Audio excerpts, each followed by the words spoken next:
आज हम पढ़ने वाले हैं वैद्युत आवेश, कूलाम का नियम एवं वैद्युत क्षेत्र। आइए पहला अपना आर्टिकल देखते हैं। हमारा वैद्युत आवेश क्या होता है। तो वैद्युत आवेश किसी पदार्थ का वह गुण है जिसकी वजह से वैद्युत क्षेत्र तथा चुंबकीय क्षेत्र या चुंबकीय प्रभाव उत्पन्न होता है, उसे हम आवेश बोलते हैं। आवेश को हम लोग Q से प्रदर्शित करते हैं और जो हमारा Q होता है वो होता है N इंटू E के बराबर।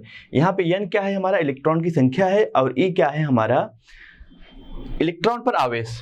चलिए इसके बारे में हम आगे भी पढ़ेंगे। हमारा आता है आवेश के प्रकार। हमारे पास दो प्रकार के आवेश होते हैं।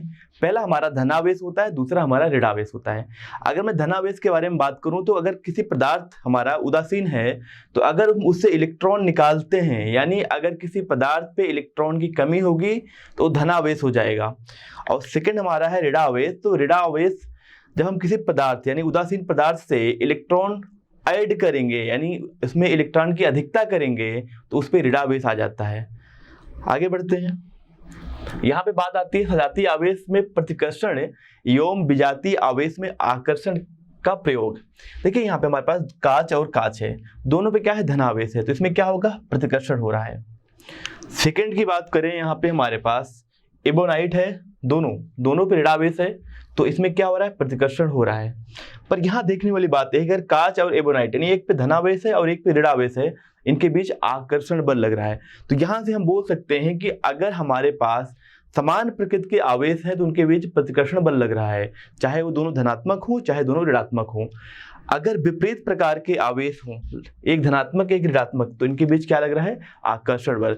तो यहाँ से बोल सकते हैं कि अगर आवेश विपरीत प्रकार के हों तो उनके बीच क्या लगेगा, आकर्षण बल लगेगा। आगे बढ़ते हैं, बात करते हैं विद्युत आवेश के मूलभूत गुण। तो पहला हमारा आकर्षण तथा प्रतिकर्षण, जिसके बारे में हमने पढ़ लिया है। दूसरे नंबर पर हमारा आता है आवेश का संरक्षण। आवेश का संरक्षण क्या है, इसको समझते हैं। अगर हमारे पास कोई पदार्थ है, उस पे कुल आवेश Q कूलम है, या मैं बोलूँ अगर उस पे 10 कूलम आवेश है तो उस पे 10 कूलम हमेशा ही रहेगा। भले ही कि नंबर अगर मैं बात करूँ संख्या, धनात्मक आवेश और ऋणात्मक आवेश की जो संख्या है वो बदल सकती है, पर कुल आवेश हमेशा 10 कूलम ही रहेगा। यानी पदार्थ पे जो इनिशियल टाइम में जितना आवेश रहेगा उतना बाद में भी रहेगा, अगर वो किसी से जुड़ा हुआ नहीं है। तो यही हमारा जो है आवेश का संरक्षण का सिद्धांत है। आगे बात करते हैं, तीसरा हमारा वैद्युत आवेश की योज्यता। ये क्या है, ए है। जैसे कि हमारे पास एक पदार्थ है, या अगर मैं बात करूं हमारे पास एक वस्तु है, इस पे मैं पहले Q1 चार्ज रख रहा हूं, फिर इसमें मैं Q2 चार्ज रख रहा हूं, फिर मैं इसमें Q3, इस तरह से हमने इसमें चार्ज को रख रहा हूं। तो अगर हमें इसमें बताया जाए कि कुल आवेश कितना है, तो यहाँ पे मैं एक आवेश और यानी -Q4 अगर यहाँ पे इस पे रखता हूं, तो जो हमारा कुल आवेश होगा उसको निकालने का जो हमारा तरीका होगा वो समान बीजगणितीय रूल ही होगा। जैसे कि इसको हम कुल आवेश के बारे में बात होगी तो Q1 + Q2 + Q3 - Q4, ये हमारा कुल आवेश होगा। क्योंकि हमारा आवेश एक अदिश राशि है तो हम इस तरीके से कुल आवेश को जोड़ लेंगे, वो हमारा उस पे आ जाएगा कुल आवेश। तो यानी आवेशों की योज्यता जो है यही है कि हम आवेश को किसी वस्तु पे जो कुल आवेश है उसको जोड़ने के लिए सामान्य बीजगणितीय रूल ही अपनाएंगे। आगे बढ़ते हैं, आवेश का क्वांटीकरण क्या है। तो इसको समझने वाली बात है कि हमने देखा है हमारे पास जो सबसे छोटा आवेश है वो प्लस और माइनस दोनों में है 1.6 10⁻⁻⁻⁹ कूलम। यानी धनात्मक और ऋणात्मक ये सबसे छोटा हमारे पास आवेश है। एक बात ध्यान रखने वाली बात यह है कि अगर हमारे पास 2 कूलम चार्ज हो और -2 कूलम चार्ज हो, दोनों चार्ज बराबर हैं, बस दोनों की प्रकृति अलग है, एक हमारा धनात्मक है और एक हमारा ऋणात्मक है। तो ध्यान रखने वाली बात है, अगर हमें किसी वस्तु को धनात्मक करना है तो हमें इलेक्ट्रॉन यहाँ से निकालना पड़ेगा। अगर किसी वस्तु को ऋणावेश करना है तो हमें इलेक्ट्रॉन को यहाँ पे बढ़ाना होगा इसमें। तो इस पे जो हम निकाल सकते हैं इलेक्ट्रॉन, अगर मैं N इलेक्ट्रॉन निकालता हूँ तो फिर जो आवेश आएगा वो आ जाएगा Q = N × E। अगर हम इसमें N इलेक्ट्रॉन डाल रहे हैं तो इस पे जो आवेश आएगा Q = आ जाएगा -NE। तो जो यहाँ पे N होगा उसको समझने वाली बात है, पूर्ण गुणज होगा। यानी n हमारा 1 2 3 4 5 6 इस तरीके से हो सकता है। इसका मतलब ये भी है कि हम किसी वस्तु से या किसी पदार्थ से या तो एक इलेक्ट्रॉन निकालेंगे या 2 या 3 या 4 या 5, कभी भी 1.5 1.3 1.2 इलेक्ट्रॉन नहीं निकाल सकते। ये हमारा क्या है, आवेश का क्वांटीकरण। इसमें जो हमारा आवेश आएगा प्लस माइनस n इंटू ई, प्लस माइनस प्लस कब आएगा, जब हम इलेक्ट्रॉन निकालेंगे, माइनस तब आएगा जब हम इलेक्ट्रॉन ऐड करेंगे। तो यहाँ पे ध्यान रखने वाली बात है, जो हमारा n है वो क्या है, 1 2 3 4 5 इतना ही हो सकता है। ये हमारा क्या है, 1.6 10⁻⁻⁹ कूलम। आइए आगे बढ़ते हैं, वैद्युत आवेश की इकाई के बारे में समझते हैं। तो हमें पता है कि जो वैद्युत आवेश होता है वो हमारा होता है करंट, यानी हमारा जो वैद्युत धारा, यहां से मैं बोल सकता हूं कि हमारे पास जो आवेश होता है वो होता है वैद्युत धारा गुणा समय। तो अगर मैं आवेश का मात्रक के बारे में बात करूं तो यहां से आवेश जो हमारा धारा है, वैद्युत धारा, उसका मात्रक होता है एम्पियर और समय का हमारा क्या होता है, सेकंड। तो ये हमारा यहां से हो जाएगा एम्पियर सेकंड, इसी को हम बोलते हैं कूलम।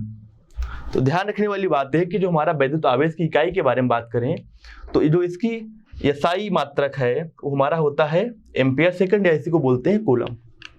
आगे बढ़ते हैं, यहाँ पे इसके सीजीएस पद्धति में भी आवेश के मात्रक के बारे में गिवन है। यहाँ पे हमारा ए होता है ESU, ठीक है ना, स्टेट कूलम बोलते हैं इसको। आगे बढ़ते हैं, आवेशन की विधियां। हमारे पास आवेश यानी किसी वस्तु को आवेशित करने की दो विधियां यहाँ पे दिया हुआ है, चालन विधि और घर्षण विधि। चालन विधि क्या होता है इसको समझते हैं। जैसे कि हमारे पास एक वस्तु ए है, इस पे कुछ चार्ज कुछ आवेश है Q, दूसरा वस्तु बी है, इस पे कोई आवेश नहीं है अभी। अगर हमें बी को आवेशित करना है किससे, चालन विधि से, तो क्या करेंगे, ए को बी से हम लोग जोड़ देंगे एक वायर से, जो हमारा चालक होगा। तो क्या होगा, यहां से यहां आवेश आएगा। तो यानी अगर मैं बोलूं ए पे हमारे पास बी पे आवेश आ गया Q डैश, तो इस पे जो आवेश बचेगा क्या होगा, Q माइनस Q डैश। तो यानी तब तक इससे इसमें आवेश बहेगा जब तक कि दोनों का विभव बराबर ना हो जाए। तो चालन विधि में एक वस्तु से दूसरी वस्तु में आवेश का प्रवाह होता है और तब तक होता है जब तक कि दोनों का विभव बराबर ना हो जाए। दूसरा हमारा है घर्षण विधि। घर्षण का अगर मैं आपको उदाहरण दूं तो अगर हमारे पास एक इबोनाइट की रॉड हो और एक फर, यानी हमारे पास फर हो, अगर दोनों को रब करेंगे तो इबोनाइट हमारा क्या हो जाएगा, ऋणात्मक आवेशित हो जाएगा और फर हमारा धनात्मक आवेशित हो जाएगा। तो यानी होता क्या है, जब हम दो वस्तु को रगड़ते हैं तो इन दोनों का तापमान बढ़ता है, क्योंकि हम घर्षण करते हैं तो यहाँ पे हमारा कार्य भी होता है। तो इन दोनों वस्तु का तापमान बढ़ता है, उसकी वजह से एक से इलेक्ट्रॉन निकल के दूसरे पे आता है। तो अगर एक से इलेक्ट्रॉन निकलेगा तो दूसरा हमारा क्या होगा, इस पे ऋणात्मक हो जाएगा और जिससे निकलेगा वो हमारा धनात्मक हो जाएगा। दोनों पर समान आवेश आ जाता है, एक पे धनात्मक आवेश आता है, एक पे ऋणात्मक, और दोनों पे बराबर आवेश होते हैं। आगे बढ़ते हैं, बात करते हैं कूलम के स्थिर वैद्युत बल का नियम। अब एक क्या है, कूलम ने बोला कि अगर हमारे पास दो बिंदु आवेश हो, ध्यान रखिएगा ये दोनों हमारे क्या है, बिंदु आवेश हैं, इनको r दूरी पे रखा गया है, तो इनके बीच जो बल लगेगा, अगर दोनों हमारे पास धनात्मक है या दोनों ऋणात्मक है तो क्या होगा, प्रतिकर्षण बल लगेगा। अगर एक धनात्मक और ऋणात्मक है तो क्या लगेगा, आकर्षण बल लगेगा। तो अभी हम यहाँ मान रहे हैं कि दोनों हमारे पास धनात्मक है, तो इसमें भी बल लगेगा F और इसमें भी बल लगेगा F। देखो दोनों की दिशा विपरीत है, इस पे इधर बल लग रहा है, उस पे इधर बल लग रहा है। तो ये जो बल लगेगा ये इनके आवेशों के गुणनफल के समानुपाती और इनके बीच की दूरी के वर्ग के व्युत्क्रमानुपाती होता है। तो यहाँ से जो हमारा बल आ जाएगा, अगर हम ये साइन यानी चिन्ह हटाएंगे तो हमारे पास एक नियतांक आएगा, इसको बोलते हैं 1/4 pi epsilon not Q1 Q2 बटा r²। ये हमारा हो गया। अब यहाँ देखिएगा, अब इसको हम लोग ऐसे भी लिख सकते हैं, F इक्वल टू लिखेंगे, यानी जो हमारा कांस्टेंट है नियतांक, उसको कैसे लिखते हैं, Q1 Q2 बटा r²। ये हमारा बल हो गया। अब यहाँ समझने वाली बात है कि हमने जो ए हमारा नियतांक आया है, इसमें तो 4 पाई हमारा एक तो संख्या हो गई, ये एप्सिलॉन नॉट क्या है समझते हैं इसको। इसको हम लोग बोलते हैं एप्सिलॉन नॉट की निर्वात की वैद्युशीलता, निर्वात की वैद्युशीलता, और जो इसकी वैल्यू होती है इसको समझते हैं एप्सिलॉन नॉट। इसकी जो वैल्यू होती है वो होती है 8.85 10⁻⁻12 कूलम स्क्वायर पर न्यूटन मीटर स्क्वायर, और इसकी बीमा क्या हो गई a²t² अपान mL⁻² इंटू L स्क्वायर, इसकी बीमा हो गई। अब यहाँ पे एक बात और, जो इसकी SI मात्रक में जो वैल्यू होती है ये होती है 9 इंटू 10⁹9। अब देखिए अगर मैं इसकी यूनिट के बारे में बात करूं तो क्या होता है न्यूटन मीटर स्क्वायर पर कूलम स्क्वायर। और हमने इसको देखा कि जो हमारा एप्सिलॉन नॉट था, हमारा क्या था निर्वात का परावैद्युतांक, या उसको बोलते हैं या उसकी वैद्युशीलता। आगे बढ़ते हैं। अब यहाँ पे बात आती है आपेक्षिक वैद्युशीलता या परावैद्युतांक क्या होता है। तो समझने वाली बात यह है कि अगर हमारे पास दो आवेश Q1 Q2 R दूरी पे रखे गए हैं, अगर ये निर्वात में रखे गए हैं तो इनके बीच जो बल लगेगा वो लगेगा, यहाँ पे मैं लिख दे रहा हूं, एक हमारे पास Q1 है, एक हमारे पास Q2 है, R दूरी पे रखे गए हैं। अगर निर्वात में रखे हैं इनके बीच जो बल लगेगा होगा 1/4 pi epsilon not Q1 Q2 बटा R²। यहाँ पे अगर इसी को किसी माध्यम में रखते हैं तो इनके बीच जो बल लगेगा Q1 हमारा हो गया, ये हमारा Q2 हो गया, दूरी R ही है, इनके बीच जो बल लगेगा माध्यम में हो जाएगा 1/4 पाई एप्सिलॉन Q1 Q2 बटा R²। अब देखिए यहाँ पे एप्सिलॉन नॉट आया था, यहाँ पे एप्सिलॉन आया है, ये तो माध्यम क्या हो गया, ये हमारा निर्वात में हो गया। तो हमारा जो आपेक्षिक वैद्युशीलता है इसको लिखते हैं एप्सिलॉन R से, ये होता है माध्यम की वैद्युशीलता यानी एप्सिलॉन अपान निर्वात की वैद्युशीलता, ये हमारा हो गया आपेक्षिक वैद्युशीलता। अब हमेशा ध्यान रखिए जो आपेक्षिक वैद्युशीलता होती है वो ज्यादा होती है या 1 के बराबर भी हो सकती है हवा की जैसी, बाकी या उससे ज्यादा ही होगी। अगर मैं बात करूं जो हमारे पास वाटर होता है उसकी वैद्युशीलता होती है 81। अगर मैं बात करूं किसी मेटल की, उसकी हमारी होती है इनफाइनाइट, अनंत होती है। ये सब ध्यान रखने वाली बात है। आगे बढ़ते हैं। यहाँ पे सब कुछ दिया हुआ है जो हमने आपको बताया है। कूलाम के नियम का सदिश निरूपण क्या होता है। अब यहाँ पे समझने वाली बात है कि हमारे पास ये निर्देशांक दिए गए हैं, ये हमारा पहला हो गया, ये पहले बिंदु आवेश की स्थिति हो गई, दूसरे बिंदु आवेश की स्थिति हो गई। तो अगर मैं बात करूं इस डायरेक्शन के बारे में, ये वाला क्या होगा, मैं इसको अगर आर सदिश बोलता हूं तो आर सदिश जो होगा हमारा वो जाएगा R2 सदिश माइनस R1 सदिश। देख कैसे, यहां से यहां चलेंगे तो लिखेंगे क्या R1 सदिश प्लस R सदिश प्लस इसको इधर आ रहे हैं तो क्या लिखेंगे माइनस R2 सदिश इक्वल टू क्या होगा 0 होगा। तो यहाँ से हमारे पास R आ गया, ए दिशा आ गई, तो इसमें जो बल लगेगा ए इस दिशा में लगेगा, जबकि इस पे जो बल लगेगा वो R के विपरीत दिशा में बल लगेगा। इसी को हम इस तरीके से लिखते हैं। देख लें सारी चीजें यहाँ पे हमने आपको समझा दिया है। आगे बढ़ते हैं।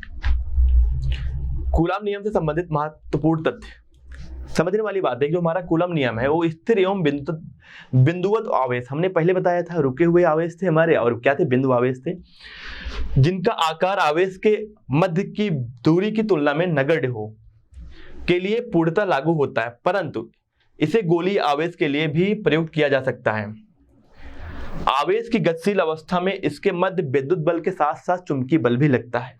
थर्ड हमारा है कूलाम बल व्युत्क्रम वर्ग के का पालन करता है। इसका मतलब क्या है, जो हमने देखा था जो हमारा बल होता है वो इनवर्सली यानी व्युत्क्रमानुपाती था 1/r² के, इसी को हम लोग बोलते हैं क्या व्युत्क्रम वर्ग के नियम का पालन कर रहा है।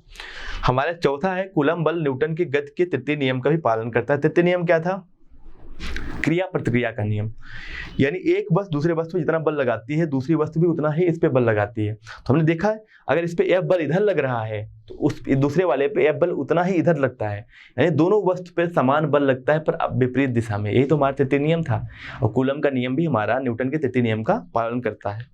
आगे बढ़ते हैं। कूलम बल जो है 10⁻⁻15 मीटर की दूरी से ज्यादा पे ही लागू होता है।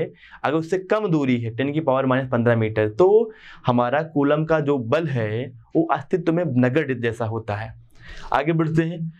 अब यहाँ पे आता है स्थिर वैद्युतिकी में कूलाम बलों की वही भूमिका है जो हमारा ग्रेविटेशनल में यानी गुरुत्वाकर्षण में जो हमारा न्यूटन का नियम था, दोनों का लगभग फॉर्म सेम है। जैसे कि मैं अगर आपको बताऊं तो वहां पे जो दो मास यानी दो, अगर मैं द्रव्यमान के बारे में बात करूं उस पर जो बल लग रहा था वो लग रहा था G m1 m2 बटा r², और यहाँ जो बल लगता है वो लगता है K q1 q2 बटा r²। ये देखिए दोनों व्युत्क्रम वर्ग के नियम को पालन करते हैं। आइए आगे बढ़ते हैं। यहाँ पे बहुल आवेशों के बीच मध्य बल, इसको बोलते हैं अध्यारोपण का सिद्धांत। ये बहुत समझने वाली बात है। जैसे कि हमारे पास एक बिंदु आवेश Q0 की बिन है, यहाँ दिया गया है, तो यहाँ पे जो Q1 है वो इस पे इधर बल लगा रहा है, इसको हम बोल रहे हैं F0। किसकी वजह से? 1 की वजह से। यहाँ पे Q2 है, इस पे लगा रहा है, क्या होगा ये हमारा बल इस पे लग रहा है F किस पे? 0 वाले चार्ज पे, किसकी वजह से? 2 की वजह से। इस तरीके से अगर हमारे पास 2 या 2 से ज्यादा आवेश हो तो किसी आवेश पे जो बल लगा रहे हैं तो अलग अलग दिशा में बल लग रहा है सब। तो अगर इसे मैं बोलूं कुल बल कितना लगेगा, कुल बल जो होगा वो हमारा सभी बलों का जो है सदिश जोड़ होगा। जैसे कि 0 1 जो लगा रहा है प्लस जो दूसरा आवेश लगा रहा है प्लस जो तीसरा आवेश लगा रहा है प्लस जो कितने भी आवेश हो हमारे पास n आवेश लगा रहा है, इसका सदिश जोड़ कर लेंगे तो इस पे क्या आ जाएगा? कुल बल आ जाएगा। इसी को हम बोलते हैं अध्यारोपण का सिद्धांत। आगे बढ़ते हैं। यहाँ पे वही चीज जो मैंने आपको समझाया है वही लिखा हुआ है। अब यहाँ पे आता है सतत आवेश वितरण। ये होता क्या सतत आवेश वितरण, जिसको हम लोग इंग्लिश में बोलते हैं कंटिन्यूअस चार्ज डिस्ट्रीब्यूशन। जैसे कि हमारे पास एक पेन है, ठीक है, एक दिशा में है, इसके पास सिर्फ लंबाई है। अगर इसके हर एक बिंदु पे आवेश पड़े हों इसको बोलते हैं सतत आवेश वितरण। हमारे पास 3 प्रकार के सतत आवेश वितरण होते हैं। पहला हमारा होता है रेखीय आवेश वितरण। इसका मतलब ये है कि अगर हमारे पास कोई एक रॉड है जिसकी लंबाई L है, इस पे हमारा आवेश हर एक बिंदु पे सतत जो है वितरित है, तो इसके लिए हम रेखीय आवेश घनत्व जो है डिफाइन करते हैं। जैसे कि हमारे पास अगर मैं छोटे से लंबाई के बारे में बात करूं, dl लंबाई में अगर चार्ज हमारा dq है तो यहाँ पे जो रेखीय आवेश घनत्व जिसको हम लोग लेमडा से लिखते हैं ये हमारा क्या होगा? dq/dl। ये हमारा हो गया रेखीय आवेश घनत्व। अगला हमारा होता है ये वही जो मैंने आपको समझाया वही यहाँ पे दिया हुआ है। तो यहाँ से समझने वाली बात है कि हमने अभी देखा, अगर मैं बात करूं वहां पे जो हमारा रेखीय आवेश घनत्व था वो था dq/dl। तो यहां से हम बोल सकते हैं dq जो होगा हमारा वो होगा लेमडा dl। तो अगर हमारे पास कोई आवेश है लेमडा dl और कोई हमारे पास यहां से, चलिए मान लेते हैं हमारे पास एक छोटा सा लेमडा dl, ये हमारे पास ये क्या है? dq आवेश है और यहां से r दूरी पे एक Q0 आवेश रखा गया है। यहाँ पे देखिए Q0 आवेश हमने, जिसको हम लोग बोलते हैं परीक्षण आवेश रखा गया है। तो इसमें जो बल लगेगा, क्या लगेगा बल? इस पे जो बल लगेगा F है वो होगा 1/4 पाई एप्सिलॉन नॉट। अब देखिए Q0 इंटू जो हमारा ए वाला चार्ज है इसको क्या लिख सकते हैं? लेमडा dl बटा क्या? r²। ये हमारा बल हो जाएगा। आइए आगे बढ़ते हैं। ये दूसरा हमारा है पृष्ठ आवेश वितरण। ये क्या होता है समझते हैं। अगर हमारे किसी पृष्ठ पे सतत आवेश वितरित है तो अगर हम किसी छोटे से पृष्ठ के बारे में बात करूं यानी क्षेत्रफल के बारे में बात करूं जिसको हम लोग ds से डिनोट कर रहे हैं, लिख रहे हैं, चलिए इसमें हमने यहाँ पे ds पृष्ठ ले लिया, ds पृष्ठ, और फिर जो हमारा चार्ज है वो जो आवेश है इस पे वो क्या है? dq है।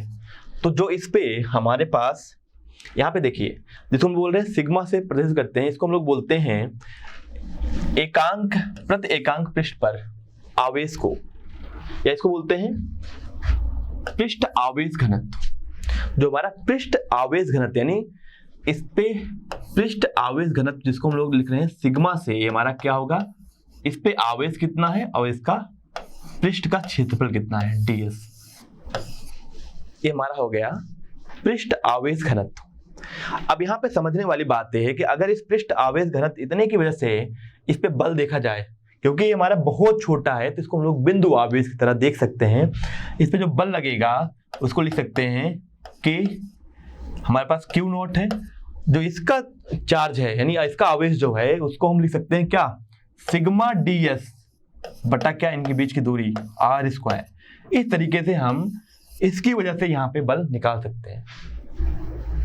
आगे बढ़ते हैं। अब हम पढ़ने वाले हैं आयतन आवेश वितरण के बारे में। ये होता क्या है कि अगर मैं बोलूं हमारे पास एक आयतन वाली वस्तु है जिसपे पूरा चार्ज सतत जो है वितरित है, तो अगर मैं बोलूं छोटे से आयतन dB पे जो हमारे पास आवेश है इसको बोलते हैं आयतन आवेश घनत्व, इसको लिखते हैं रो से। ये हमारा क्या होगा, इस पे कितना आवेश है। अगर मैं बोलता हूं इस पे हमारा आवेश क्या है, dq है, तो dq बाई dB को हम लोग बोलते हैं आयतन आवेश घनत्व। अब देखिए अगर इस dB की वजह से, इस आयतन आवेश की वजह से जो हमारे पास छोटा सा एरिया है, जो छोटा सा हमारे पास आयतन है, इसकी वजह से जो यहाँ बल लगेगा, समझते हैं यहाँ पे जो बल लगेगा कितना होगा कि इस पे चार्ज कितना है Q नॉट। अब इस पे कितना चार्ज आएगा, इसको लिख सकते हैं, देखिए यहाँ से dq को लिख सकते हैं रो इंटू dB, रो dB बटा क्या, इनके बीच की दूरी r स्क्वायर। इस तरीके से इस छोटे से आयतन पे जो चार्ज है उसकी वजह से इस पे हम बल निकाल सकते हैं। तो हमने देख लिया हमारे पास पहला हमारा आ गया, यहाँ देखिए ये हमारा आ गया रेखीय आवेश घनत्व जिसको हम लोग लेमडा से लिखते हैं।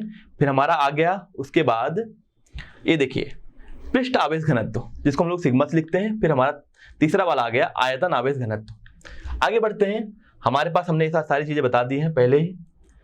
अब बात करते हैं वैद्युत क्षेत्र के बारे में। वैद्युत क्षेत्र क्या होता है, यहाँ समझिए प्रत्येक आवेश के चारों ओर का वह क्षेत्र जिसमें किसी दूसरे आवेश को रखने पर वह आकर्षण या प्रतिकर्षण बल का अनुभव करता है, उसे बोलते हैं वैद्युत क्षेत्र। किसी आवेश के, अगर मेरे पास कोई आवेश रखा हुआ है तो उसके सराउंडिंग में चारों तरफ अगर कोई दूसरा आवेश लाएंगे तो बल का अनुभव करेगा। इसका मतलब ये जो दूसरा आवेश है इसके क्षेत्र में, पहले वाले के क्षेत्र में आ गया है, उस क्षेत्र को हम बोलते हैं वैद्युत क्षेत्र, किसी आवेश का वैद्युत क्षेत्र। आप समझिए, अब आगे बढ़ते हैं। यहाँ पे वह वैद्युत क्षेत्र जिसके प्रत्येक बिंदु पर एकांक धनावेश या परीक्षण आवेश समान वैद्युत बल अनुभव करे, समरूपी वैद्युत क्षेत्र कहलाता है।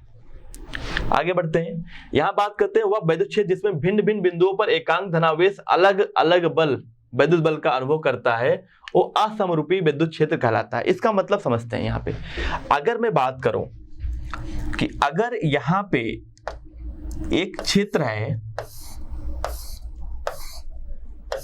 ठीक है, मान लेते इस क्षेत्र के बारे में बात कर रहे हैं। अगर यहाँ पे कोई एक आवेश हमारे पास रखा गया Q नॉट और यहाँ पे भी Q नॉट रखा गया, अगर दोनों पे समान बल लग रहा है इसका मतलब क्या है, हमारा समरूपी वैद्युत क्षेत्र है।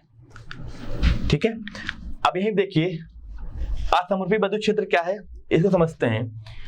हमारे पास एक क्षेत्र है, मान लेते हैं ऐसे, चलिए मैं इसको ऐसे लिख दे रहा हूं। यहाँ पे एक ही प्लेन पे अलग अलग बिंदु पे अगर अलग अलग वैद्युत बल लग रहा है, इसका मतलब क्या है, वो असमरूपी वैद्युत क्षेत्र में रखे गए हैं और उस क्षेत्र को बोलेंगे असमरूपी वैद्युत क्षेत्र। उसके बाद हम बात करते हैं, यदि आकाश में स्थित बिंदुओं पर वैद्युत क्षेत्र का मान समय के साथ परिवर्तित होता है तो इसे हम बोलते हैं परिवर्ती वैद्युत क्षेत्र। इसके बाद हम बात करते हैं, यदि आकाश में स्थित बिंदुओं पर वैद्युत क्षेत्र का मान समान समय के साथ सदैव नियत रहता है तो हम उसको क्या बोलते हैं, अपरिवर्तित वैद्युत क्षेत्र। अगला हमारा आर्टिकल है वैद्युत बल रेखाएं। वैद्युत बल रेखाएं होती क्या है, सिंपल सी बात है, अगर कोई हमारे पास आवेश स्वतंत्र रखा जाए तो अगर ये इस तरीके से चलना शुरू कर दिया, इस दिशा में चलना शुरू किया, इसका मतलब क्या है, इस दिशा में वैद्युत क्षेत्र है। ओके, अब यहाँ पे ये जो वैद्युत बल रेखाओं का सुझाव जो है फैराडे ने दिया था। उन्होंने बोला कि अगर हम आकाश में किसी बिंदु आवेश को, हमारे पास यहाँ पे Q नॉट दिया है, इसको रखते हैं, अगर धनावेश है, जिस दिशा में चलना शुरू किया उस दिशा में हमारे पास क्या है, वैद्युत बल रेखाएं हैं। अब इसकी अपनी कई गुण हैं, समझते हैं। वैद्युत बल रेखाओं के निम्नलिखित गुण हैं। पहला क्या है, अगर हमारे पास धनात्मक आवेश है तो इससे बल रेखाएं निकलेंगी, कहाँ जाएंगी, ऋणात्मक आवेश पे या अनंत पे जाएंगी, इस तरीके से निकलेंगी, हर एक दिशा में समान। अगर हमारे पास कोई ऋणात्मक आवेश है तो उस पर क्या होगी, अनंत से, या बोलते हैं धनात्मक आवेश से, इस पे क्या आती हैं, वैद्युत बल रेखाएं आती हैं और यहाँ पे खत्म हो जाती हैं। इस तरह के वैद्युत बल रेखाओं का गुण होता है। अब आगे बढ़ते हैं। इसके बाद हमारा वैद्युत बल रेखाएं धन आवेश से शुरू होकर ऋण आवेश पे समाप्त हो जाती हैं। अगर हमारे पास एक धनात्मक आवेश यहाँ रखा जाए और उसके पास में एक ऋणात्मक आवेश, तो क्या होगा, धनात्मक आवेश से ये बल रेखाएं निकलेंगी और ऋणात्मक आवेश पे समाप्त हो जाएंगी। ये वैद्युत बल रेखाओं के गुण हैं। अगर दोनों धनात्मक आवेश हों या दोनों ऋणात्मक है, दोनों ही धनात्मक होते हैं, दोनों ऋणात्मक होते हैं, दोनों धनात्मक हैं, तो क्या होगा, ये बल रेखाएं एक दूसरे में नहीं जाएंगे, क्योंकि जो धनात्मक से निकलेंगे वो ऋणात्मक पे जाएंगे। तो यहाँ कोई ऋणात्मक तो है नहीं, तो धनात्मक से निकल के कहाँ जाएंगे, अनंत पे जाएंगे। धनात्मक से निकल के कहाँ जाएंगे, अनंत पे जाएंगे। चलिए अब यहाँ पे बात करते हैं, एक बिंदु आवेश Q से उत्पन्न बल रेखाओं की संख्या जो होती है वो Q/ε0 होती है। अगर हमारे पास कोई आवेश है Q, तो अगर मुझे पूछा जाए कि इससे कितनी बल रेखाएं निकलेंगी, तो हम बोल सकते हैं इससे जो कुल बल रेखाएं निकलेंगी वो Q/ε0 होंगी। उसके बाद समझते हैं, यहाँ पे वैद्युत बल रेखाओं के किसी बिंदु पर खींची गई स्पर्श रेखा उस बिंदु पे कुल वैद्युत क्षेत्र की तीव्रता को प्रदर्शित करता है। समझने वाली बात है। अगर मैं बात करूं इस बिंदु पे मैं यहाँ की मैं बात करूं, अगर मैं यहाँ पे स्पर्श रेखा खींचता हूं, यहाँ पे जो हमारे पास E आएगा वैद्युत क्षेत्र, ये क्या होगा, कुल वैद्युत क्षेत्र होगा हमारे पास, यानी नेट वैद्युत क्षेत्र हमारा यहाँ पे आएगा। दो बल रेखाएं एक दूसरे को कभी भी कट नहीं कर सकती। इसके पीछे का जो रीजन है वो समझते हैं। अगर मैं इस बल रेखा के बारे में बात करूं, तो अगर मैं यहाँ पे स्पर्श रेखा खींचता हूं, तो यहाँ पे हमारे पास क्या आना चाहिए, कुल वैद्युत क्षेत्र आना चाहिए इस बिंदु पे। पर इसके हिसाब से कुल वैद्युत क्षेत्र जो आएगा उसकी दिशा इधर होगी, पर जो दूसरी रेखा है इसके हिसाब से कुल वैद्युत क्षेत्र की दिशा क्या होनी चाहिए, इधर होनी चाहिए। तो ये तो गलत हो गया ना। एक बिंदु पे जो कुल वैद्युत क्षेत्र आएगा वो तो एक ही दिशा में आएगा, पर यहाँ पे क्या अलग अलग दिशा में आ रही है। इसका मतलब है कि दो बल रेखाएं एक दूसरे को कभी भी कट नहीं कर सकती। यहाँ पे देखिए, दो समान धनावेश आवेशों के लिए वैद्युत बल रेखाएं आवेश को मिलाने वाले अक्ष के परितः घूर्णन सममिता रखती हैं। इसका मतलब क्या है समझिए, हम इसको आपको इस तरीके समझा रहे हैं कि हमारे पास अगर ए भी धनात्मक है, तो ए धनात्मक आवेश से बल रेखाएं निकलेंगी। समझिए, एक हमारे इधर है, एक इधर है। मैं अगर इसकी बात करूं तो बल रेखाएं इधर भी निकलेंगी, इधर भी निकलेंगी, इधर भी निकलेंगी, इधर भी निकलेंगे और सीधी भी जाएंगे। तो अगर मैं इस अक्ष की बात करूं तो जैसे हमें इधर से देखने पे जैसा दिखेगा बल रेखाएं, वैसे इधर से भी देखने में सेम बल रेखाएं दिखेंगी। तो अगर इस अक्ष की बात करूं तो इस अक्ष से आप कहीं से भी देखेंगे तो बल रेखाएं एक ही तरह की दिखेंगी। अब यहां पे देखते हैं, हमारे पास यहाँ पे दिया एक धनात्मक और एक ऋणात्मक, दोनों बराबर चार्ज है। इसको हम लोग बोलते हैं, इसी से मैंने कहा हमारे पास एक धनात्मक Q आवेश हो और एक ऋणात्मक, इसी को बोलते हैं द्विध्रुव। अब देखिए, यहां से अगर मैं इनकी बल रेखाओं के बारे में बात करूं तो धनात्मक से बल रेखाएं निकलेंगी, कहां जाएंगी, ऋणात्मक पे जाएंगी।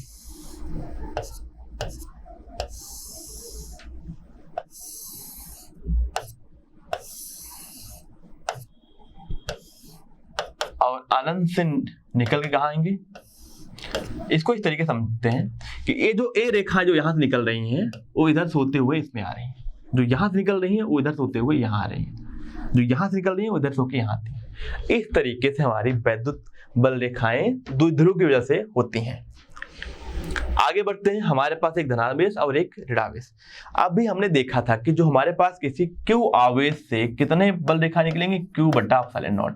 मतलब यहाँ पे एक -Q एक प्लस, यहाँ पे 2Q है, तो इससे ज्यादा बल रेखाएं निकलेंगी। जितना बल रेखाएं निकलेंगी सब इसमें नहीं जाएंगी, क्योंकि अगर इससे इससे 100 निकल रही है तो इसमें 50 ही जाएंगी।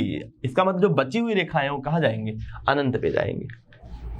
यहाँ पे देखिएगा, अगर हमारे पास कोई अनंत, यहाँ पे अनंत हमारे पास क्या है, धन आवेशित अनंत लंबी चादर है।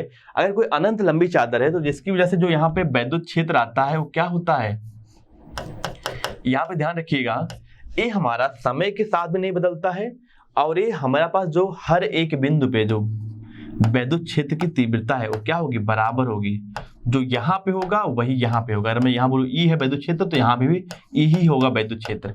तो यानी अनंत लंबी चादर की वजह से जो वैद्युत क्षेत्र होता है वो क्या होता है, हर एक बिंदु पे उसकी जो वैल्यू है वो बराबर होती है। ठीक है, तो यहाँ पे ध्यान रखने वाली बात है। आइए बात करते हैं, बल रेखाएं लंबाई के अंदिश सिकुड़ती हैं, सिकुड़ने की प्रवृत्ति रखती हैं, जिससे यह निष्कर्ष निकलता है कि विपरीत आवेशित आवेशों के मध्य आकर्षण बल लगता है। ये बात आराम से समझ में आ गई होगी आपको। आगे बढ़ते हैं, बात करते हैं बल रेखाओं का पार्श्विक प्रसार। पार्श्विक प्रकार मैं बात कर रहा हूं लेटरल एक्सपेंशन के बारे में। है क्या, यहाँ पे देखिए, यहाँ पे वैद्युत बल रेखाओं का, जैसे कि अगर मैं बात करूं, एक हमारे पास एक बल रेखा है, ये धनात्मक से निकला और ऋणात्मक पे आ गया। अब देखिए, जो इसकी, अगर इसमें लंबाई के बारे में बात करूं, जो यहां से निकल रहा है और जो यहां से निकल रहा है, कुछ यहां से निकलेगा यहां पे आएगा, कुछ यहां से निकलेगा यहां पे आएगा। ध्यान रखने वाली बात है। तो यहां देखें, अर्थात लंबाई के लंबवत दिशा में फैलने की प्रवृत्ति रखती है, जिससे यह प्रतीत होता है कि समान प्रकार के आपके बीच प्रतिकर्षण बल लग रहा है। ठीक है, अगर मैं ऊपर वाले के लाइन के बारे में बात करूं तो ये देखिए, यहाँ पे लाइन के बीच क्या हो रहा है, ये यहां से यहां जा रही है ना, मतलब ये क्या चाह रही है, ये सिकुड़ना चाह रही है, यानी इनके बीच क्या हो रहा है, आकर्षण बल। अगर यहीं पे हमने देखा था, अगर प्लस और प्लस, एक प्लस ए है एक प्लस ए है, तो आवेश यहां से निकलेगा ऐसे जाएगा। देखिए, एक दूसरे की तरफ नहीं आ रहे हैं, यानी ये लाइन क्या हो रही है, जो हमारी वैद्युत बल रेखाएं हो रही हैं, ये अपने आप को प्रसारित करना चाह रहे हैं। अगला हमारा हो गया कि देखिए, अगर हमारे पास कोई गोली चालक होगा तो उससे जो बल रेखाएं आएंगी, जो गोली चालक के अंदर कोई भी बल रेखा नहीं जाएगी, क्योंकि इसके अंदर वैद्युत क्षेत्र क्या होता है, 0 होता है, पर जो आएंगे वो लंबवत आएंगे। ध्यान रखने वाली बात है, किसी भी चालक से जो वैद्युत बल रेखाएं निकलेंगी या अंदर जाएंगी वो क्या जाएंगी, लंबवत जाएंगे। और किसी चालक के अंदर क्या होगा, हमारा वैद्युत बल रेखाएं 0 होती हैं, यानी वैद्युत क्षेत्र हमारा क्या होता है, 0 होता है। वैद्युत बल रेखा की दिशा में वैद्युत विभव घटता है, यानी अगर हमारे पास, अगर मैं बोलूं वैद्युत बल रेखा ऐसी है, तो अगर यहाँ पे विभव कुछ है, अगर मैं बोलता हूँ यहाँ पे 2 वोल्ट विभव है, तो यहाँ पे क्या होगा, 1 वोल्ट हो जाएगा, यहाँ पे 0, यानी वैद्युत बल रेखा की दिशा में आप जाएंगे तो विभव क्या होगा, हमारा घटना शुरू होगा। चलिए अगला हमारा है एक समान वैद्युत क्षेत्र, यानी यूनिफॉर्म इलेक्ट्रिक फील्ड में बल रेखाएं समांतर तथा समान दूरी पे होती हैं। अभी हमने देखा था, यहाँ पे देखिए, ये हमारे पास क्या अनंत जो है, यहाँ पे देख लेते हैं, ये हमारे पास क्या है, धन आवेश अनंत लंबी चादर, जो यहाँ पे हमारे पास वैद्युत क्षेत्र क्या है, यूनिफॉर्म वैद्युत बल, सॉरी, यहाँ पे हमारे पास यूनिफॉर्म इलेक्ट्रिक फील्ड है, अभी जो हमने देखा। आइए बढ़ते हैं, जिसके बारे में बात कर रहे थे ना, समान वैद्युत क्षेत्र, वहां पे हमारे पास क्या है, सभी बल रेखाएं समान दूरी पे हैं और समय के साथ नहीं बदल रही हैं। बल रेखाएं समविभव पृष्ठ पर चालक की सतह के सदैव लंबवत होती हैं। इसका मतलब क्या है, अभी हमने इसके पीछे जस्ट देखा था कि अगर मैं एक गोला चालक लूं तो इस पे क्या हो रहा है, जो वैद्युत बल रेखाएं आ रही हैं वो लंबवत आ रही हैं। हम यहां से बोल सकते हैं कि इस पृष्ठ पे हर एक बिंदु पे विभव क्या है, बराबर है। विभव हर एक बिंदु पे क्या होता है, बराबर होता है। आगे बात करते हैं वैद्युत क्षेत्र की तीव्रता। वैद्युत क्षेत्र की तीव्रता कैसे हम ये पाएंगे कि किसी बिंदु आवेश से इतनी दूरी पे क्या होगी वैद्युत क्षेत्र की तीव्रता। तो देखिए क्या करते हैं, हम यहाँ पे एक Q आवेश है, इसकी वजह से हम यहाँ पे जानना चाह रहे हैं कि कितना जो है वैद्युत क्षेत्र की तीव्रता है। तो यहाँ पे एक चार्ज क्यू नॉट लाएंगे, इसको हम क्या बोलते हैं, हमने इसके बारे में कई बार बोला, इसको हम लोग बोलते हैं परीक्षण आवेश या टेस्ट चार्ज बोलते हैं। अगर r दूरी पे रखते हैं तो पहले इस पे देखेंगे कितना बल लग रहा है, इस पे बल कितना लगेगा, बल इस पे जो लगेगा हो जाएगा k क्यू नॉट बटा आर स्क्वायर। तो यहाँ जो वैद्युत क्षेत्र होगा E, वो होगा E हमारा होगा बल बटा जो टेस्ट चार्ज है यानी हमारा परीक्षण आवेश। तो यहाँ से क्या हो जाएगा, हमारा जो वैद्युत क्षेत्र की तीव्रता आ जाएगी यहाँ से क्यू नॉट बटा आर स्क्वायर, अब बटा क्या कर देंगे क्यू नॉट से क्यू नॉट कैंसिल होगा, क्या आ गया हमारे पास क्यू बाई आर स्क्वायर आ गया। ये हमारे पास बिंदु आवेश की वजह से किसी दूरी पे वैद्युत क्षेत्र की तीव्रता आ गई। अगला हमारा है वैद्युत क्षेत्र की तीव्रता की दिशा। अगर कोई धनात्मक आवेश है तो वैद्युत क्षेत्र की तीव्रता क्या होगी, उससे दूर होगी। अगर कोई हमारा ऋणात्मक आवेश होगा तो क्या होगा, वैद्युत क्षेत्र की तीव्रता इसकी तरफ होगी। ध्यान रखने वाली बात है, अगर मैं बोलूं कि हमारे पास एक धनात्मक आवेश है तो इस बिंदु पे जो वैद्युत क्षेत्र की तीव्रता होगी इस लाइन को मिलाने वाली लाइन से दूरी पे होगी। अगर कोई ऋणात्मक आवेश है तो इससे इस बिंदु पे वैद्युत क्षेत्र की जो तीव्रता होगी इस आवेश की तरफ होगी। आगे बढ़ते हैं, हम बात करते हैं विद्युत आवेश के कारण वैद्युत क्षेत्र की तीव्रता, जो हमने अभी निकाल लिया था, ये हमारे पास आ गया था, ये हमने सब कुछ करके देख लिया था। अब आइए बात करते हैं ग्राफ के बारे में कि अगर किसी बिंदु आवेश की वजह से r दूरी पे जो वैद्युत क्षेत्र की तीव्रता है वो किस तरीके से बदलेगी। हमारे पास क्या आया था formula k q by r square, यानी दूरी बढ़ेगी तो क्या होगा, हमारा वैद्युत क्षेत्र की तीव्रता घटेगी। तो हमारा ग्राफ क्या होगा, हमारा ये वैद्युत क्षेत्र और दूरी के बीच का जो आर स्क्वायर के बीच का जो ग्राफ होगा तो क्या होगा, यहाँ देखिए E into r square equal to क्या हो जाएगा k और q यानी कांस्टेंट। तो हमारा किसका ग्राफ है, रेक्टेंगुलर हाइपरबोला का। तो ये हमारा ग्राफ इस तरीके से होगा। आवेश के निकाय के कारण वैद्युत क्षेत्र की तीव्रता। अब निकाय के कारण वैद्युत क्षेत्र की तीव्रता कैसे निकालेंगे समझते हैं। जैसे कि अगर मैं उससे पूछा जाए कि हमारे पास एक इस तरह का एक, चलिए मैं इसको इस तरीके से बोल दे रहा हूं कि हमारे पास एक इस तरह का कोई वस्तु है जिसपे हमारे पास इस तरह का जो है आवेश जो है वितरित है। तो यहाँ पे क्या पृष्ठ आवेश वितरित है, मान लेते हैं इसका क्या है सिग्मा दिया है, और हमें यहाँ पे r दूरी पे निकालना है क्या होगा, इस पूरे वस्तु को जैसे r दूरी पे वैद्युत क्षेत्र की तीव्रता कितनी होगी। तो हम क्या करेंगे, एक छोटा सा पार्ट इसका लेंगे, इसमें चार्ज देखेंगे dq कितना हो जाएगा, सिग्मा इंटू इसका एरिया ds बोल दे रहा हूं। ये हमारा चार्ज हो गया, इसके पहले निकालेंगे यहाँ पे क्या होगा वैद्युत क्षेत्र की तीव्रता k, ये हमारे पास कितना चार्ज सिग्मा ds बटा आर स्क्वायर। अब इसे क्या करेंगे, हमारा तो छोटा सा इलेक्ट्रिक फील्ड आ गया यानी वैद्युत क्षेत्र। अब हमें कुल वैद्युत क्षेत्र निकालना होगा तो क्या करेंगे, इसको k सिग्मा ds बटा आर स्क्वायर को का समाकलन कर देंगे हर एक बिंदु के लिए। इस तरह का हमारे पास आवेश के निकाय के कारण वैद्युत क्षेत्र की तीव्रता आ जाएगी। हमारा अगला आर्टिकल है वैद्युत द्विध्रुव। होता क्या है आप समझते हैं, अगर हमारे पास एक धनावेश q एक ऋणावेश माइनस q को एक कम दूरी पे रखा जाए तो इस निकाय को बोलते हैं वैद्युत द्विध्रुव। ठीक है ना, यहाँ इस वर्ड से आपको समझ में आ रहा है द्विध्रुव यानी एक धनात्मक एक ऋणात्मक। अगर d दूरी पे रखे गए हैं, d दूरी पे, तो क्या होगा, यहां से हम देख लेते हैं।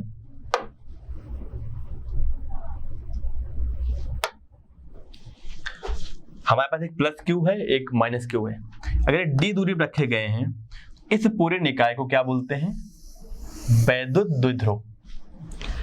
अब अगला आता है हमारा कि वैद्युत द्विध्रुव आघूर्ण क्या होता है समझते हैं। अगर हमारे पास एक आवेश माइनस q एक आवेश प्लस q, इस पूरे सिस्टम को हम इस निकाय को क्या बोलते हैं, वैद्युत द्विध्रुव। अगर इनके बीच की दूरी क्या हो 2d हो तो हम इनके लिए डिफाइन करते हैं वैद्युत द्विध्रुव आघूर्ण क्या होता है। इसको P से लिखते हैं। P होता है हमारा आवेश का परिमाण और इनके बीच की दूरी 2d। ये हमारा हो गया वैद्युत आघूर्ण। ये एक सदिश राशि है, जो इसकी दिशा होती है वो होती है हमारा ऋणात्मक से धनात्मक की दिशा में, ऋणात्मक आवेश से धनात्मक आवेश की दिशा में। हम इधर इसको P सदिश से प्रदर्शित करते हैं। अब देखिए यहाँ पे अगर मैं बात करूं इसका SI मात्रक क्या है, तो आवेश क्या होता है कूलम, और दूरी क्या होता है मीटर, कूलम मीटर। अगर मैं इसकी बीमा के बारे में बात करूं, P की बीमा क्या होगी, तो आवेश की बीमा क्या होती है AT होती है, और दूरी क्या होता है M होता है। तो क्या हो जाएगा यहाँ से M/AT, इसकी क्या हो जाएगी बीमा हो जाएगी। आगे बढ़ते हैं, यहाँ पे आता है वैद्युत द्विध्रुव के कारण वैद्युत क्षेत्र की तीव्रता क्या होगी अक्षीय स्थिति में। अक्षीय मतलब होता है अगर हमारे पास यहाँ -Q +Q हमारे पास एक ए द्विध्रुव हो गया, तो इसको मिलाने वाली लाइन में किसी बिंदु पे क्या होगी वैद्युत क्षेत्र की तीव्रता। तो इस बिंदु पे क्या करेंगे, इसकी वजह से वैद्युत क्षेत्र निकालेंगे और इसकी वजह से इधर होगा वैद्युत क्षेत्र, दोनों को जोड़ेंगे तो हमारे पास क्या आएगा यहाँ पे वैद्युत क्षेत्र की तीव्रता। अगर लघु द्विध्रुव हो मतलब बहुत छोटे द्विध्रुव हो, यानी इनके बीच की जो दूरी है 2D वो बहुत कम हो, जहां हम वैद्युत क्षेत्र की तीव्रता निकाल रहे हैं। यहाँ देखिए R दूरी पे निकाल रहे हैं ना, R दूरी पे वैद्युत क्षेत्र की तीव्रता निकाल रहे हैं। अगर एक कंडीशन हो तो हमारे पास यहाँ जो वैद्युत क्षेत्र की तीव्रता आती है इसको हम लोग ई से लिखते हैं, ये हमारा हो जाएगा 2kP वेक्टर, यानी हमारा P सदिश यहाँ हमारा वैद्युत द्विध्रुव हो गया और इनके बीच की दूरी का क्यूब, ये हमारा होता है यहाँ पे वैद्युत क्षेत्र की तीव्रता। यानी जो यहाँ पे वैद्युत क्षेत्र की तीव्रता आएगी वो जो हमारा द्विध्रुव का दिशा है उसी दिशा में ही आती है। कितना हो जाता है 2kP/r³। आगे बढ़ते हैं, यहाँ सब कुछ वही चीज लिखा हुआ है, तो ध्यान रखिएगा वैद्युत द्विध्रुव की वजह से अक्षीय स्थिति में जो वैद्युत क्षेत्र की तीव्रता आती है वो दूरी के r1/r³ के प्रोपोर्शनल, सॉरी यहाँ से बोल सकते हैं ना इलेक्ट्रिक फील्ड क्या है इनवर्सली प्रोपोर्शनल क्या है r³ के। दूसरा हमारा है निरक्षीय रेखा पर स्थित बिंदु पर वैद्युत क्षेत्र की तीव्रता। देखो अक्षीय स्थिति तो हमारी ये वाली हो गई, इनको मिलाने वाली लाइन के आगे ये हमारा जब इनके लंबवत किसी r दूरी पे हम यहाँ पे वैद्युत क्षेत्र की तीव्रता निकालते हैं तो इसको हम लोग बोलते हैं निरक्षीय स्थिति। यहाँ पे जो वैद्युत क्षेत्र की तीव्रता आती है वो इस दिशा में आती है, यानी अगर माइनस से प्लस तो हमारा क्या हो गया वैद्युत द्विध्रुव की दिशा हो गई। तो जो यहाँ वैद्युत क्षेत्र की तीव्रता आएगी क्या आएगी इसके विपरीत दिशा में आएगी, और ये जो आती है लघु द्विध्रुव की वजह से वो आती है इलेक्ट्रिक फील्ड हमारा आता है E सदिश इक्वल टू होता है हमारा kP/r³। पर यहाँ देखिए माइनस साइन होता है, माइनस का मतलब हो गया कि अगर डायपोल दिशा इधर है तो हमारा वैद्युत क्षेत्र की दिशा क्या होगी इसके विपरीत होगी। और एक चीज और यहाँ पे बात करूं, जो अगर मैं परिमाण की बात करूंगा अक्षीय स्थिति में होगा इसके निरक्षीय स्थिति के क्या होता है डबल होता है वैद्युत क्षेत्र की तीव्रता, 2 टाइम्स क्या होगा वैद्युत क्षेत्र की तीव्रता निरक्षीय स्थिति में। ये हमारा इनके बीच का संबंध है। आइए आगे बात करते हैं। अगला हमारा आर्टिकल है, ये तो हमने देख लिया था, वैद्युत द्विध्रुव के कारण किसी अन्य बिंदु पर, मतलब ये है कि हमने द्विध्रुव हमारा इस दिशा में है तो यहाँ पे मैंने देख लिया और निश्चित स्थिति में देख लिया। अगर किसी और बिंदु पे निकालना हो यहाँ पे जैसे, तो क्या होगा। अब देखिए हमारे पास क्या था, ये हमारे पास एक वैद्युत द्विध्रुव हो गया, यानी यहाँ पे हमारे पास नेगेटिव Q और यहाँ पे पॉजिटिव चार्ज, धनात्मक आवेश और ऋणात्मक आवेश हमारा वैद्युत द्विध्रुव हो गया। इस बिंदु पे क्या होगा वैद्युत क्षेत्र की तीव्रता। तो ध्यान रखिएगा इस बिंदु पे जो वैद्युत क्षेत्र की तीव्रता होगी लघु द्विध्रुव की वजह से वो हमारी आ जाती है kP/r³ रूट में 1 + 3 cos² थीटा। ये ध्यान रखिएगा। और अगर मैं बात करूं यहां पे जो नेट आता है इलेक्ट्रिक फील्ड यानी वैद्युत क्षेत्र, जो यहाँ पे कुल वैद्युत क्षेत्र आएगा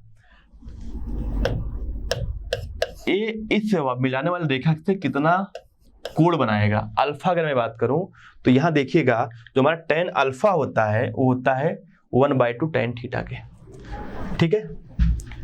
अगर मैं बात करूं जो हमारे पास जनरल फार्मूला आ गया था वो आ गया था किसी भी बिंदु पे, किसी जनरल बिंदु पे जो हमारे पास E की वैल्यू आई थी यानी वैद्युत क्षेत्र की वैल्यू आई थी वो kP/r³ 1 + 3 cos² थीटा ये आया था।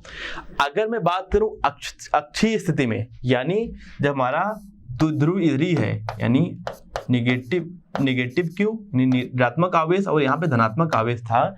इसी बिंदु पे बात करूं, यहाँ से r दूरी पे जो हमने अक्षीय स्थिति में निकाला था वैद्युत क्षेत्र की तीव्रता, तो यहाँ देखिए r और p में जो है कोण क्या है, 0 है। यहाँ रखते हैं तो हो जाएगा क्या, kp बटा r क्यूब अक्षीय स्थिति के लिए 1 + 3 cos 0 की वैल्यू 1 होती है, तो यहाँ से हो जाएगा यानी 3 + 1 यानी 4 हो जाएगा 2 kp बाई r क्यूब। यानी अगर मैं निरक्षीय स्थिति के बारे में बात करूं तो कितना कोण है, डायपोल हमारे इधर है, r हमारे इधर है, 90 डिग्री का कोण है इनके बीच। तो अगर मैं अक्षीय स्थिति में डायरेक्ट निकाल सकते हैं इस फार्मूले का यूज करके।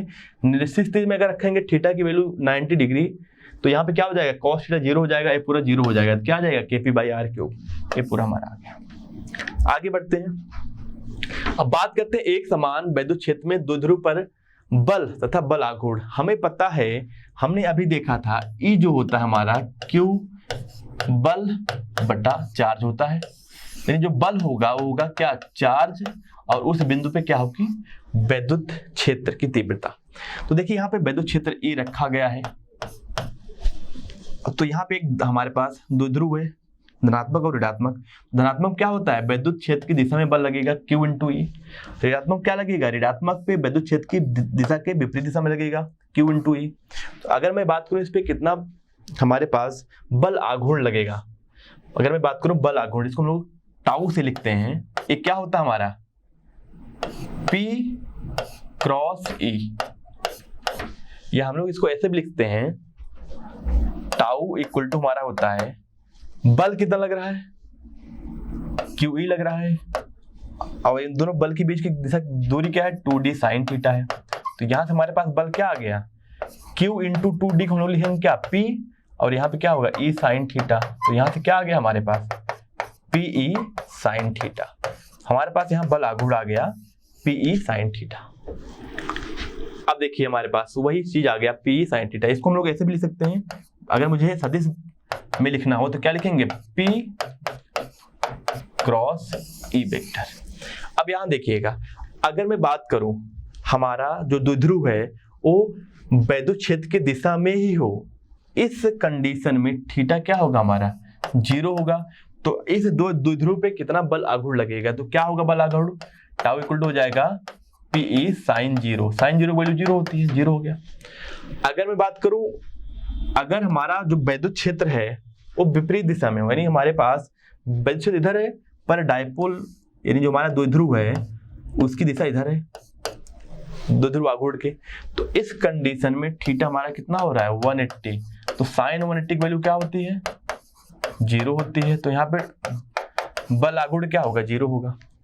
अगर 90 डिग्री पे हो, यानी इस यहाँ पे हमारा इधर हो गया वैद्युत क्षेत्र और हमारा द्विध्रुव की दिशा इधर हो गई। अब थीटा क्या है, 90 है, साइन 90 की वैल्यू क्या होती है, 1 होती है। तो जो बल आघूर्ण होगा क्या होगा, PE sin 90, यानी कितना आ गया हमारे पास, P आ गया। ये हमारा मैक्सिमम बल आघूर्ण है, यानी इससे ज्यादा बल आघूर्ण इस पे नहीं लग सकता। ये हमारा पार्ट पूरा कंप्लीट होता है।